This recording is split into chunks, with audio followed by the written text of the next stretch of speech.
Hello friends, welcome to my channel. இன்றைக்கி நம்ம சேனலில் ஹெல்த்தியான வேர்க்கடலை பொடி செய்யலாம் வாங்க.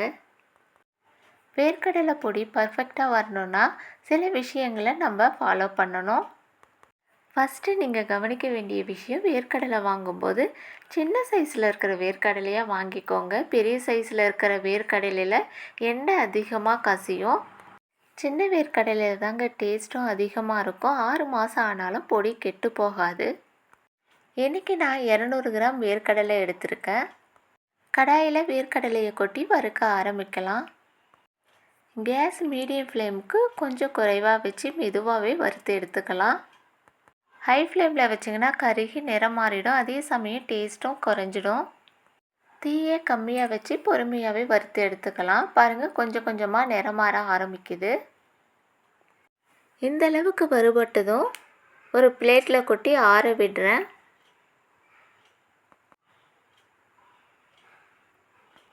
இதே பேனில் கைப்பிடி அளவுக்கு கருவேப்பிலை சேர்க்குறேன். கேஸை லோ ஃப்ளேமுக்கு மாற்றி 20லேருந்து 30 செகண்டுக்கு இந்த மாதிரி கலந்து விட்டுக்கிட்டே இருங்க. 30 செகண்டுக்கு பிறகு கேஸை ஆஃப் பண்ணிடுங்க.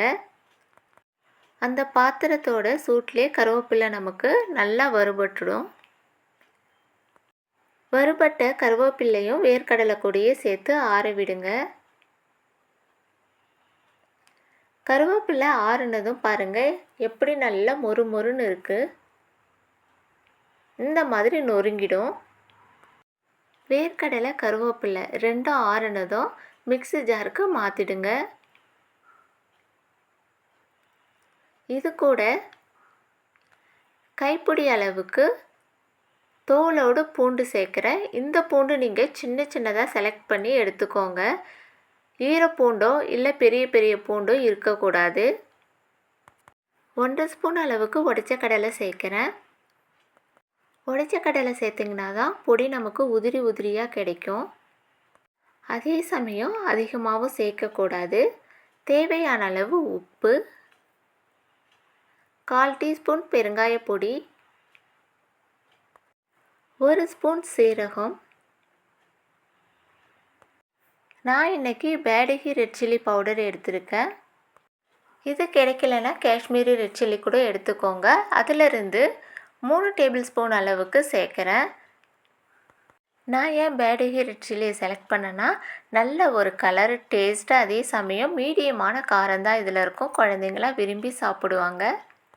மிக்சியில் அரைச்சிட்டு வந்துடலாம். மிக்சியில் அரைக்கும்போது முக்கியமாக கவனிக்க வேண்டிய விஷயம், எப்பவும் போல் மிக்சியை ஆன் பண்ணாமல் அதுக்கு ஆப்போசிட்டில் திருகி எடுக்கணும். 10லிருந்து 15 தடவை பல்ஸ் கொடுத்து ஆஃப் பண்ணிக்கோங்க. எப்பவும் போல் மிக்சியை ஆன் பண்ணி அரைச்சிங்கன்னா உங்களுக்கு பொடி கிடைக்காது. அதுக்கு பதில் புண்ணாக்கு தான் கிடைக்கும். ரொம்ப கெட்டியாக ஆகிடும். அதுக்கு தான் எப்பவும் போல் மிக்சியை ஆன் பண்ணாமல் அதுக்கு ஆப்போசிட்டில் பல்ஸ் கொடுத்து ஆஃப் பண்ணிங்கன்னா உங்களுக்கு உதிரி உதிரியாக இந்த மாதிரி பொடி கிடைக்கும். இப்போ நமக்கு பொடி சூப்பராக ரெடி ஆயிடுச்சு. இந்த பொடியை இட்லி, தோசை, சப்பாத்திக்கு நான் எந்த மாதிரி பயன்படுத்துகிறேன்னு பார்க்கலாம் வாங்க. இப்போ நார்மலாக நான் தோசை போட்டிருக்கேன்.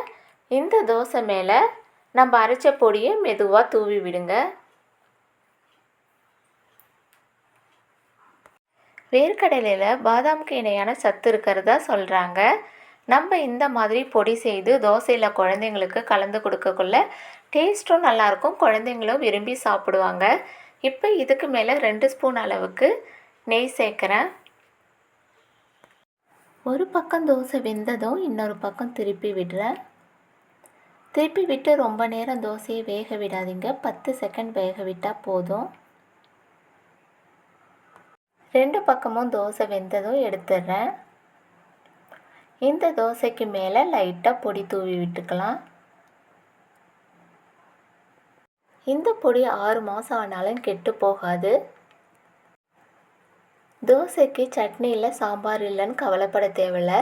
இந்த பொடி ஒன்று இருந்தாலே போதும், அவ்வளவு டேஸ்ட்டாக இருக்கும். அடுத்து சப்பாத்திக்கு எப்படி யூஸ் பண்ணுறதுன்னு சொல்கிறேன். 2 ஸ்பூன் அளவுக்கு வேர்க்கடலை பொடி எடுக்கிறேன். இதில் தேவையான அளவு நெய் சேர்த்து நல்லா கலந்து எடுத்துக்கோங்க. இந்த பொடியை நெய்யில் கலந்து சப்பாத்திக்கு தொட்டு சாப்பிடக்குள்ள அவ்வளோ டேஸ்ட்டாக இருக்கும். கண்டிப்பாக ட்ரை பண்ணி பாருங்கள். தோசை சப்பாத்திக்கு எப்படி இந்த பொடியை சாப்பிட்றதுன்னு பார்த்துட்டோம். உங்கள் குழந்தைங்களோ இல்லை உங்களுக்கு வேண்டியவங்களோ வெளிநாட்டில் இருந்தாங்கன்னா கண்டிப்பாக இந்த பொடியை செய்து கொடுங்க. 6 மாதம் ஆனாலும் கெட்டு போகாது. அடுத்தபடியாக ரைஸ் கூட இந்த பொடியை எப்படி சாப்பிட்றதுன்னு சொல்கிறேன். கொஞ்சமாக ரைஸ் எடுத்துக்கின்னு அதுக்கு மேலே தேவையான அளவு பொடியை தூவி விட்டுக்கோங்க. செக்கில் ஆட்டின நல்லெண்ணெயை இது கூட சேர்க்குறேன். இதை அப்படியே பிசைஞ்சு எடுத்து வாயில் வச்சிங்கன்னா தேவாமிர்தம் போல் இருக்கும். 10 நிமிஷத்தில் இந்த பொடியை செய்திடலாங்க.